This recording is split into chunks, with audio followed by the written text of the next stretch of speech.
classic apple cake usually has over 300 calories a slice. This version, just 163 per cake. And the best part, it takes 5 minutes, uses ingredients you already have, and every part adds something good, not just calories. Start with the apple, grate about 1/4.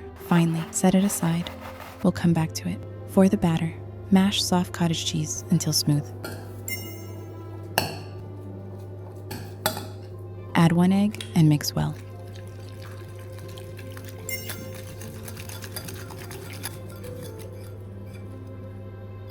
Add oat flour, cinnamon, and a little baking soda or baking powder.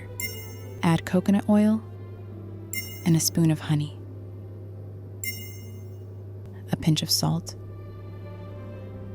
Mix until smooth. Honey has a bad reputation, mostly because of the sugar, but in small amounts, it adds more than sweetness. It helps with texture and moisture, especially in fast recipes like this one. Now bring back the apple. Stir it in gently. Let the batter rest for 10 minutes so the oats can absorb liquid. That's what gives it structure. Grease 2 mugs or silicone molds. Fill halfway, they'll rise. Microwave on full power, around 900 watts. For 1.5 to 2 minutes. Stay nearby. If the top rises too fast, reduce the power slightly. It's ready when the center is set. Not wet, not dry, just softly firm.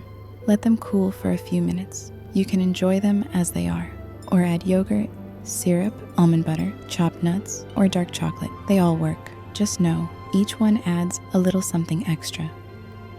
Full recipe and macros in the description. Cooking the food that loves you back. Karina.